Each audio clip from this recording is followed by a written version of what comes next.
How is it going, everybody? Welcome to the Michael Balco Show. Today, I am very excited to announce my guest. He's a defensive back for the Winnipeg Blue Bombers, an Austin Peay alum, and a former Pittsburgh Steeler. Malik Boynton, how we doing today, brother?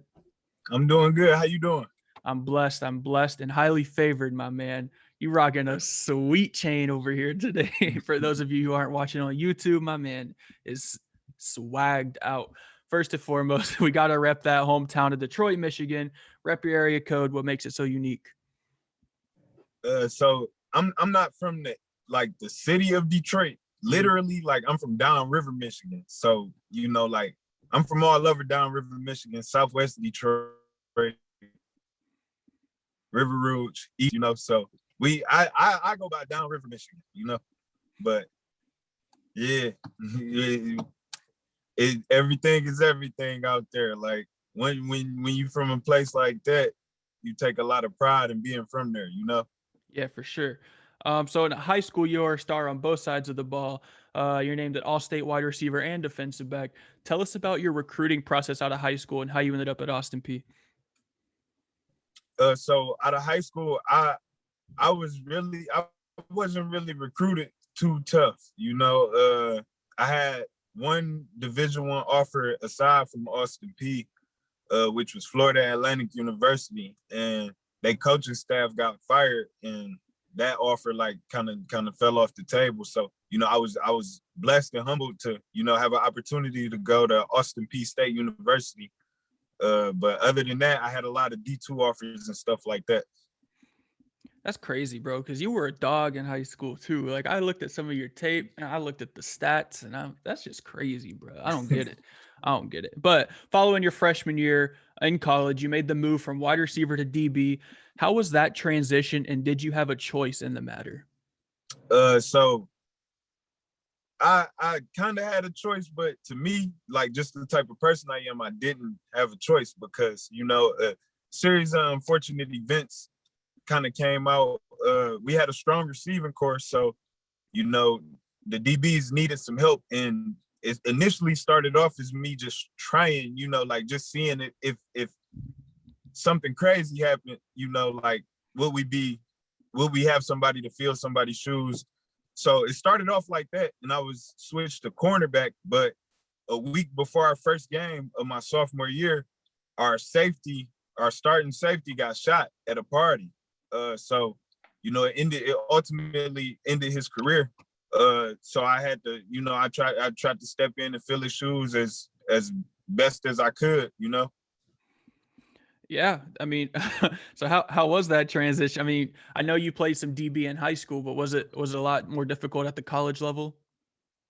I think it was definitely tougher at the college level, but I feel like I was more equipped at the college level, if that makes sense. Like high school, I was a good athlete. I was more athletic than most of the kids I saw, but I had technique issues. And in college, those got fixed, and it elevated my game for sure.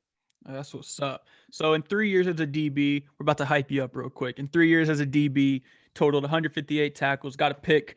How did it feel, do you feel that playing receiver kind of helped you understand routes better as a DB? So I know one of the biggest reasons coming into the NFL draft this week is because J.C. Horn, his father played receiver in the NFL for years, and he was kind of able to teach his son the route tree and now we're seeing it pay off with him. Do you kind of feel like that's the same way it worked out for you? Somewhat. It's somewhat. It definitely helped, but at the end of the day, it's a whole different ball game when you're on the other side of the ball. And it's just now, I'm just now in my fifth year, 6th year since college, since being switched to DB. I'm just now understanding, timing of plays, and how you can affect the timing and change the play, and how you can put yourself in position, to make a play just based off the alignment of the receiver in his relationship to the quarterback and stuff like that. So, it took me a while, but other guys, they make that transition a little bit more, seamless. I mean, the transition for me was pretty easy, but I feel like just where my game is now, compared to what I was playing at in college, it's like light years ahead now. Just understanding the game, you know. That's what's up. So at what point in college did you realize you could play at the professional level? And then what was it like getting that opportunity with the Pittsburgh Steelers? So I always believed I could play at the professional level. Like in high school, I believed that. Like that, that's one thing about me. I always believed in myself. And even though, I've come short plenty times in my career, early in my career, and it ain't stopped me because I still believe in myself. But the opportunity I had with the Pittsburgh Steelers was like, it was like a dream come true in the sense that, I had a NFL helmet and jersey on, and it was sweet. But at the same time, I got there and I didn't handle business the way I was supposed to. So, I at this point, I'm just working to, prove myself again and just, have fun playing the game I love again. Yeah, for sure. And Javon Johnson the other day, I had him on my podcast. He kind of touched on it, but once you get to like that NFL level, that's when it becomes a little tricky in terms of making rosters. You don't always just make a roster because you're better than guys. Sometimes it's just because, the Steelers might have ties to other corners. You know what I mean? Like they put an investment in like Joe Hayden and other dudes at that time, probably Artie Burns, you know what I mean? So, it's tough. It's tough whenever you get to there because then it becomes a business and who people have investments with. Javon Johnson did a really good job of touching on that, but that's one things I like to really try and drive home for listeners is that like it's not always because you're not talented enough or you're not good enough. It's just because it's just the business of the NFL. So tell us about your football journey after the Steelers stint and how you ended up in the CFL. So after my stint with the Steelers, I went to the AAF. I tried out, made the team, made the 52-man roster. And I got released after 2 weeks of being up there with the Memphis Express. And during my time with the Express, Winnipeg was out at camp, so they got a chance to see me. And after I got released by the AAF, probably 2 weeks to a month later, Winnipeg, I reached out to Winnipeg, and let them know my interest in coming to the CFL. And they got back to me. And they remember who I was, and they sent over the contract. And I got up there in 2019, got released, and got signed back in 2020. But the CFL went through what it had to go through with this crazy pandemic. Yeah, that's crazy, bro. Like how is a league way lower about to release you and then you about to go and play for a league that's been around for so damn long and is so successful, bro? It don't make no sense to me. But we about to enter this rapid fire segment real quick. Malik, listen, bro, we got to answer these, bro. We got to get these people to know you on a more personal level. So who you bumping to pregame? All right, pregame, I'm definitely bumping. See, I bump up and coming artists, like too, I like to bump, low key, like hot people before they get hot, because the people I listen to, they nice. So I listen to Pros AP. He a Detroit artist. Fat Rack Man, another Detroit artist, and they just got groups. Just hard artists that not a lot of people know about, like Star Life, a good group to listen to. Cash Gang. Stay Crispy. You know what I'm saying?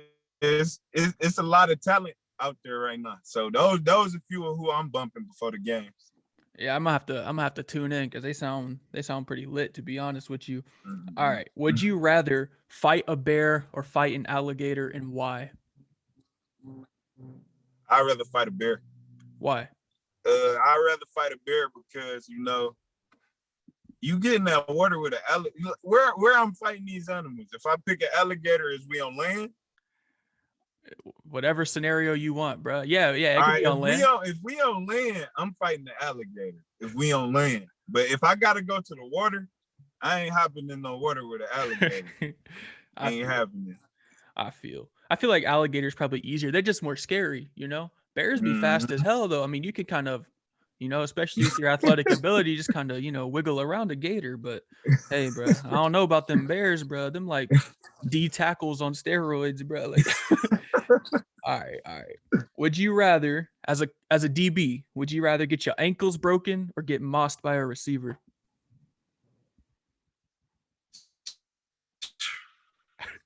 Man, I don't want to get neither one of them, but you know, again, it depends on the scenario. If it's a 5-yard route, if it's a 2-yard route, he can march. He can march me and take the screen, and I tackle him for 2 yards.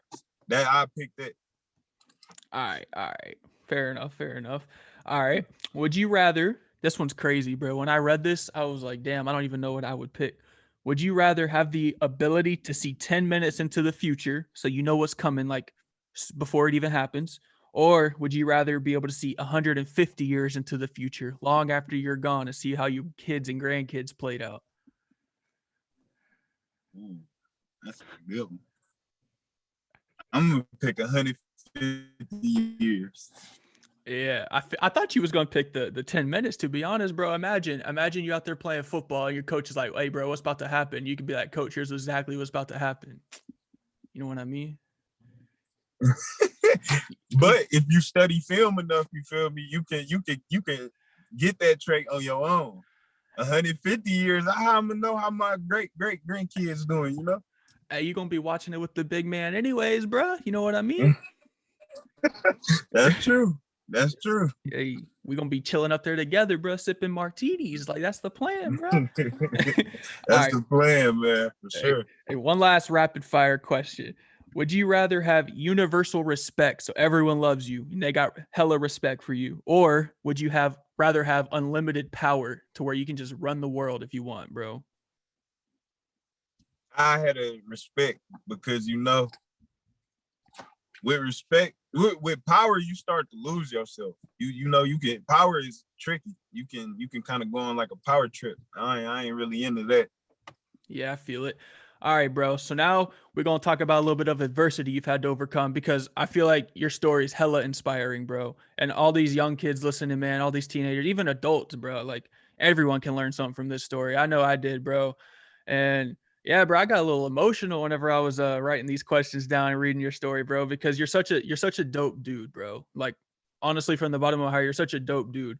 And I appreciate that, man. yeah. So, you know, I'm just going to run through it real quick. You had it pinned on your Twitter for a while. It's not pinned there anymore. But in 2010, you know, you lost your mother to breast cancer. That's super unfortunate. And then in 2013, you know, you were homeless, bro. And then 2015, your little brother sentenced to 11 years in prison. 2016, you were told that you should never play football again because you were partially paralyzed, bro. How do you overcome all of those odds to get to where you are today, my man? You touched on it already, man. It's God. Like, and you never really know what you're going through till you're going through it. And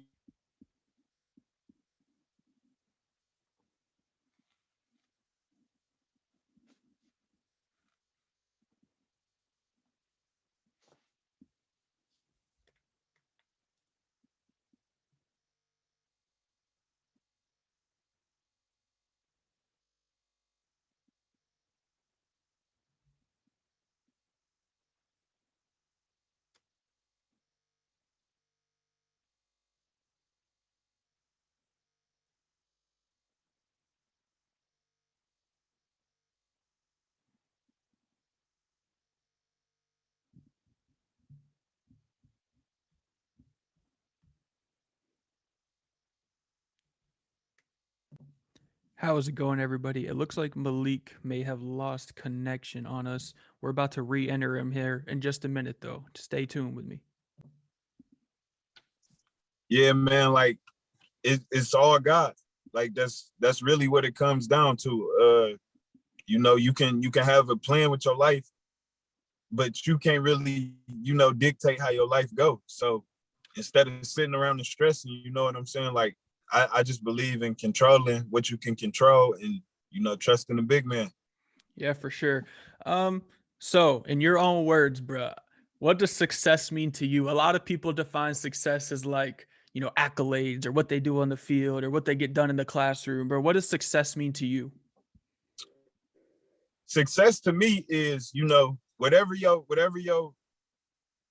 ultimate goal or whatever you want to do in life, you just chasing it. Like success to me is never quitting.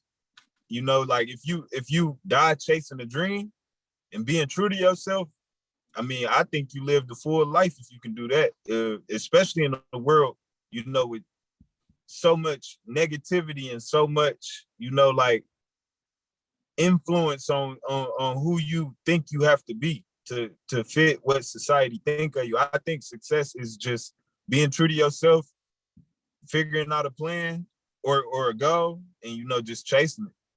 Yes, sir. Yes, sir. So, what is one piece of advice that you've ever been given in your life that has always just kind of stuck with you? Man, I gotta go with it's two things that stuck with me throughout my entire life. Well, throughout my entire life since I heard them, and they were both in college. We got a new coaching staff, and Coach Healy was our head coach. And the first day we met, he told me, I came up to him. We had to introduce ourselves to him as players, and he told me, he said, "Be a story, not a statistic." And that was something that stuck with me. That stuck with me since. But also, Coach Coop, that was my DB coach, my position coach, and he told me, like when you chase something, you don't want to overwhelm yourself. So take it one day at a time and just focus on winning the day. And I kind of where I'm thinking about, like, I'm thinking a little too far ahead, and I'm not focusing on out, and the advice that stuck to me the most since I heard it, at least. Yeah, for sure. So, we're going to ask the hard-hitting question here, bruh. So, in your entire football career, bruh, you can take it back to little gritters, bruh. We talking high school, we talking AAF, college, NFL. Who's the best you ever played with and against? My brothers. My little brother Kobe. He don't play sports anymore. He got hurt, but he for sure, he was the youngest of the group. So once he started getting older, he started getting kind of dominant. He never played he played everything varsity sport when he got, like, literally every sport he played. Football. So he was a beast. My brother Kip, he was just super. He was more competitive than me. So those two was the toughest people I ever played with. And like, that's just because that got that sibling rivalry. So other than them though, outside of my brothers, I had to go with the best people I played with, probably either Kyron Moore or Jared Beard. And the best people I played against, I probably had to say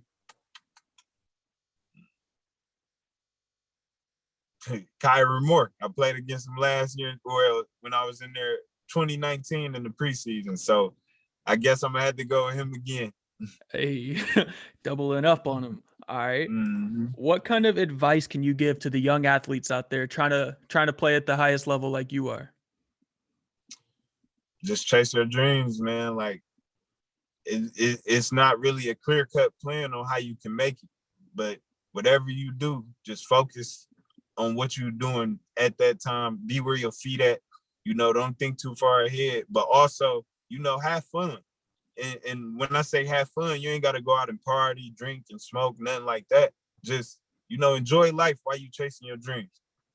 For sure. Where can everyone follow you at, Malik? All right, so you can follow me on Twitter and Instagram at Leak2Live. So it's LIK2 and then live, like LIVE. And what other social media? That's really it, huh? Yeah. So you can follow me at Leak2Live. Thank you so much for hopping on the show today, Malik. Ladies and gentlemen, Malik Boynton. He's a Winnipeg Blue Bomber. He's about to ball out this year. Season coming up pretty soon here. We got to hold up that Grey Cup championship this season. Former Pittsburgh Steeler, Austin P alum. Thank you so much for hopping on the show today, my man. All right. Thank you for having me, man. Yes, sir.